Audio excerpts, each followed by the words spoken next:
خوار ہو جا کہ یہ جنت کا دروازہ ہیں. جس نے صبح صبح اپنے ماں باپ کی زیارت کر لی، نہ خدمت کی نہ حال پوچھا، صرف زیارت صرف دیکھا اور لوٹ گیا، تو میرا نبی کہتا ہے صبح سے شام تک اس کے لیے جنت میں 2 دروازے کھل جاتے ہیں. ادریس کا ایک تو باقی ہے، میرے تو دونوں ہی بند ہو چکے ہیں.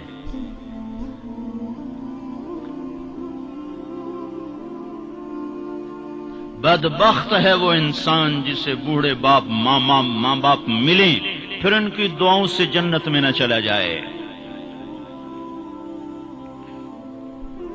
ایک خاتون نے پیغام بھیجا اللہ کے نبی کی خدمت میں، یا رسول اللہ میرے خامند علقمہ رضی اللہ تعالی عنہ صحابی ہیں، صحابی، ساری دنیا کے غوث ابدال قطب اکٹھے ہو جائیں ایک صحابی کی تھوک کے برابر نہیں ہو سکتا. اور ان پر یہ حال آیا کہ ان کی بیوی نے پیغام بھیجا، یا رسول اللہ علقمہ موت کی حالت میں ہے، کلمہ نہیں پڑھا جا رہا. ایک سادہ سا عام مسلمان بیچارہ کمزور درجے کے ایمان والا بھی کلمہ پڑھتا ہوا جاتا ہے، اور اتنے بڑے صحابی کلمہ نہیں پڑھا جا رہا. تو آپ نے پوچھا ماں باپ میں کون ہے؟ کہا جی ماں. ناراض کے راضی؟ کہا جی ناراض. فوراً انہیں بلوایا. علقمہ کی ماں، کہو تو میں تیرے پاس آ جاؤں، اور چاہے تو میرے پاس آ جا. کہا یا رسول اللہ میں آ رہی ہوں. آ گئی. تجھے علقمہ سے کیا شکایت ہے؟ یا رسول اللہ مجھے اس سے کوئی شکایت نہیں، اس کے دین کی کوئی شکایت نہیں. تہجد گزار ہے، شب بیدار ہے، عبادت گزار ہے، پر جب مجھ سے بات کرتا ہے میرا جگر چیر کے رکھ دیتا ہے. زبان اس کی گندی ہے، زبان غلط استعمال کرتا ہے. میں ماں ہوں، میں نے دودھ پلایا ہے، جب وہ مجھ سے تیزی میں بات کرتا ہے میرا جگر کٹتا ہے. جب اولاد ماں باپ سے کہتے نا تو آج تک میرے واسطے کیتا کی ہے، اگر یہ دنیا نہ ہوتی نا امتحان کی جگہ تو وہیں پتھر پڑتے ان پر. عجیب بات بتاؤں، اللہ کے نبی سے پوچھا جا رہا قیامت کب آئے گی؟ آپ نے کہا اللہ ہی جانے. کا نشانی بتا دیں کہ قریب آ چکی ہے. تو آپ نے یہ نہیں کہا جب شرک زیادہ ہو جائے، کفر زیادہ ہو جائے، زنا زیادہ ہو جائے، شراب زیادہ ہو جائے، سود زیادہ ہو جائے. آپ نے کیا کہا؟ جب تم دیکھو کہ لوگ اپنی ماؤں سے نوکروں کی طرح سلوک کرنے لگ جائیں، جب فیصلہ آباد کے نوجوان اپنی ماؤں کو نوکر کی طرح جھاڑ دیں تو سمجھو کہیں دائیں بائیں سے قیامت کا حملہ ہونے والا ہے. تو آپ نے کہا تم معاف کر دے.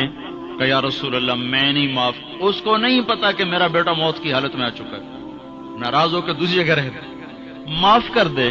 کہ نہیں یا رسول اللہ میں نے نہیں معاف کرنا، اس نے مجھے بڑا دکھ دیا ہے. تو آپ نے کہا بلال لکڑیاں اکٹھی کرو اور علقمہ کو آگ لگا دو. ہائے ہائے. ماں بولی یا رسول اللہ کیا کہہ رہے ہیں؟ علقمہ کو آگ لگائیں گے؟ کیوں؟ وہ سکرات میں ہے، تو نے معاف نہ کیا تو سیدھا جہنم میں جائے گا، اور میں نے جلا دیا تو بچ جائے گا جہنم سے. کہ نہیں یا رسول اللہ ایڈا بھی میرا جگرا کوئی نہیں کہ میں اتھو تائیں میں معاف نہ کرا. میں معاف کیتا. ادھر اس نے کہا میں معاف کیتا، ادھر علقمہ کی زبان پہ کلمہ جاری ہو گیا. پھر آپ نے خود ان کا جنازہ پڑھایا، ان کے دفن تک شریک رہے. پھر واپسی پہ فرمایا سن لو، جس نے ماں باپ کو دکھ دیا اس پہ اللہ کی لعنت، اس پہ فرشتوں کی لعنت، اس پہ زمین آسمان کی لعنت. نہ اس کی نماز قبول ہے، نہ روزہ قبول ہے، نہ صدقہ قبول ہے. اور موسیٰ علیہ السلام نے کہا یا اللہ میرا جنت کا ساتھی کون ہے؟ تو اللہ تعالیٰ نے فرمایا فلاں قصائی. قصائی نہ کوئی عابد نہ زاہد ہے، نہ کوئی عالم نہ صوفی نہ مجاہد نہ غازی، فلاں قصائی. موسیٰ علیہ السلام حیران ہو گئے، قصائی میرا ساتھی کدو بن گیا؟ یا اللہ کہاں ہے؟ بازار میں فلاں جگہ. وہاں پہنچ گئے، پوچھتے پوچھتے بھائی فلانا قصائی کیڑا ہونا کہ جی او بیٹھا ہے. عام قصائی گوشت بیچ رہا ہے. حیران دیکھ رہے ہیں شام ڈھل گئی، گوشت بک گیا، ایک پارچہ تھیلے میں ڈالا، کندھے پہ لٹکایا، دکان بند کر کے چلا۔ موسیٰ علیہ السلام کہنے لگے میں تیرے نال آ سکتا؟ اسے کہ آ جا۔ اس کو نہیں پتا یہ موسیٰ ہے، آ جا۔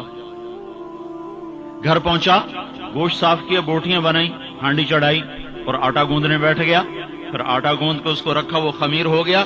پھر ادھر سالن اتارا، روٹی پکائی، سالن روٹی تیار کر کے تھالی میں سجا کر ایک بوڑھی ایسے ایک روئی کے گالی کی طرف پڑی ہوئی خاتون، اس کو کندھا دے کے اٹھایا اور پھر ایک ایک نوالا بنا کے اس کے منہ میں ڈالا، کھلا کے جب اس نے کہا بس تو اس کا منہ صاف کیا۔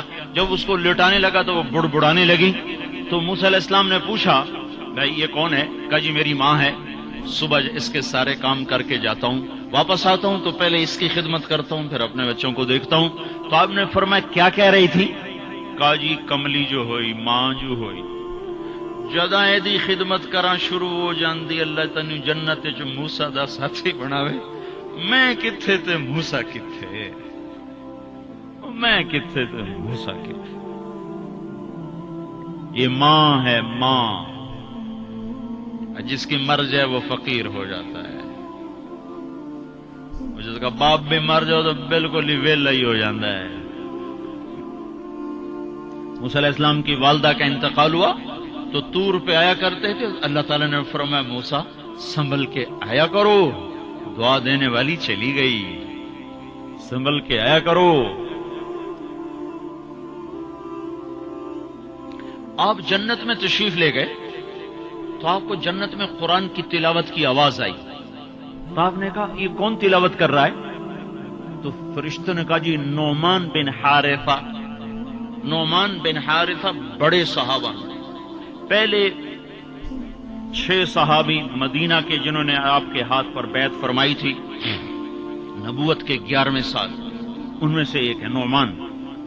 تو وہ تو مدینے میں بیٹھا ہوا ہے، آواز جنت میں کیسے آ رہی ہے؟ یہاں لاؤڈ سپیکر سے آواز جا رہی، لاؤڈ سپیکر بند کرو آواز آگے نہیں جائے گی۔ نعمان کے پاس کون سا مائک اور سسٹم ہے جس سے مدینے کی تلاوت جنت میں سنائی دے رہی ہے؟ تو فرشتوں نے کہا جی ماں کا فرما بردار ہے، ماں کی خدمت کی وجہ سے جنت اس کی تلاوت سے گونجتی ہے۔ کیسے فرما بردار تھے؟ ماں کے کپڑے خود دھوتے تھے، بیوی سے نہیں دھلاتے تھے۔ کتنے گھروں میں یہ لڑائی ہے، پتر آپ کچھ نہیں کرتا، بیوی نے تو کر، تو میری ماں دی کر، اور پاگل تو بھی تو کچھ کر، تو اس کے پیٹ سے نکلا ہے، تو اس کے کپڑے دھو۔ ماں کے کپڑے خود دھوتے تھے، ماں کا بستر خود بچھاتے تھے، ماں کے لیے سالن پکاتے، روٹی پکاتے، سامنے بیٹھ کے نوالے بنا بنا کے کھلاتے، سر میں تیل لگاتے، کنگھی کرتے، جوئیں نکالتے، اتنے کام ماں کے کیا کرتے تھے۔ اور ماں نے کوئی کام کہا اور سمجھ میں نہیں آیا تو دوبارہ نہیں کہتے تھے اماں موڑا کھین مینوں پتہ نہیں لگا، بیوی کو اشارہ کر کے باہر بلاتے، پھر کہتے اماں نے کیا کہا تھا مجھے سمجھ میں نہیں آیا۔ ہائے ہائے بھائیو، مر تو سب نہیں جانا ہے، پر جب مائیں مر جاتی ہیں شیرازے بکھر جاتے ہیں۔ ایک ماں 10 بچوں کو سنبھالتی ہے، 10 بچے ایک ماں نہیں سنبھالتے۔ اور ماں باپ کافر بھی ہوں گے تو اولاد کے لیے ہاتھ اٹھائیں گے تو اللہ آسمانوں پر اٹھائے گا۔ ہاں، ماں باپ ایسی چیز ہے۔ اللہ تعالیٰ نے کہا تیرے ماں باپ کافر بھی ہوں تو ان کی گستاخی نہ کرنا، اطاعت بھی نہ کرنا، گستاخی بھی نہ کرنا۔ تو بھائیو، موت تو سب کے لیے ہے، سارے ہی مر جائیں گے۔ ماؤں کا مرنا بڑا دکھ ہوتا ہے، لیکن مسلمان کو یہ تسلی ہے کہ ایک دن اللہ جمع کر دے گا۔ جنات عدن يدخلونها ومن صلح من آبائهم وأزواجهم وذرياتهم والملائكة يدخلون عليهم من كل باب سلام عليكم بما صبرتم فنعم عقبى الدار۔ دنیا میں اطاعت سے زندگی گزار لو، اللہ آخرت میں جنت کا دروازہ کھولے گا، کہا جا چلا جا، ماں باپ کو بھی لے جا، بیوی بچوں کو بھی لے جا،